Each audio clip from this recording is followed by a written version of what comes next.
Hello everybody, the themtgnoob is here again, bringing you some red deck wins or mono red. I'm going to keep this hand. It doesn't really do much, but it's got a shrine in it, which is always nice. My opponent keeps as well.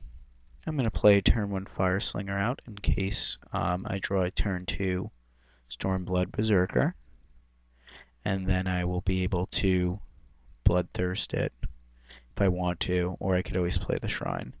Opponent plays out of Plains and a Doom Traveler, which, if we had a Storm Noble, would be very good against. We have a Galvanic Blast, but it doesn't do much against a Doom Traveler because it just replaces itself.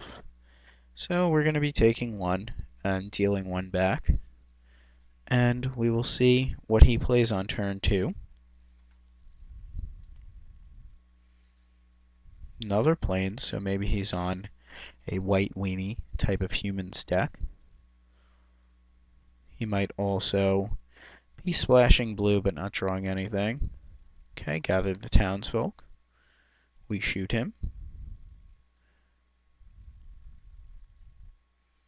Alright, we get a counter on our shrine. Really needs to draw something here. That was a pretty good draw because it shuts down his attackers even if they receive a buff from a lord or an intangible virtue or something like that. And we'll also play out a Lavamancer. Right now we want to just really get our shrine as large as possible and hope he has no main deck answers for it, which a lot of decks at the moment are not packing. He might be having an O-ring. Okay, so it's pretty clear now that he's on black-white tokens, and that might be a little bit of a problem for us, especially if he starts popping out some life-linking tokens. Okay, drawing another land there was actually really bad for us. He's going to start swinging in the air. What we're going to probably do is he might jump 5 guys in front of us, believe it or not, and we can G-blast 2 of them, or we could try to take the direct damage approach. Most likely he's going to be flashing back Lingering Souls next turn, so it might be worth it to kind of throw this Stormblood Berserker in the way, since we'll be taking 2 damage no matter what, and we'll see how he decides to block. So there goes that guy into the fray. Okay, takes 3, which is fine with us, which is probably a pretty good tell that he might have land, intangible virtue, lingering souls. So if that's the case, we're going to be pretty far behind. So right now, there's a land.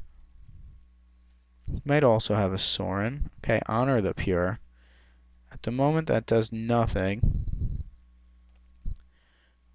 And if he has Lingering Souls, we're actually okay. We're not extremely happy with the position we're in. We're strictly racing right now. So he's saying that he's definitely going to be blocking. And we're just going to try to go to the head here. He rebuys his Lingering Souls. We'll shoot him down to 14. Okay, quick math check. Put him to 10. This will go up to 6, 7. We can kill him. So, we're good. He's tapped out.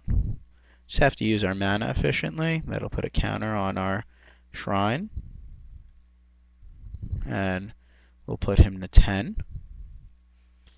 And then we will, oops, let that happen. Then we will pay 2, put him to 8. And I don't know if he sees the writing on the wall yet, but he is dead. Shrine ticks up to 7. Our Fire Slinger will put him to 7, and we will win that game. Let's go to sideboarding. Now this Black-white tokens is getting a bit more popular, and unfortunately, we're not very greatly sideboarded for it. Koth would die to flyers, although giving him another target. Traitorous Blood does not do good against tokens. Spellbomb will take out his flashback on Lingering Souls, but does nothing else. And Ancient Grudge might be the only card we want to consider here, being that he probably has some sort of swords in the sideboard. So we might consider bringing in 2 Ancient Grudges, and we're going to probably be in a racing situation. So we might want to take out 2 Hellrider, because he might have things like Doomblade. Volt Charge is also kind of slow. Gut Shot doesn't really do much in this matchup unless he plays a champion Perish out, which he might have, but I think I'm going to cut the 2 Gut Shots. So thanks for watching. I'm bringing you Game 2 now against Black-White Tokens. Please subscribe.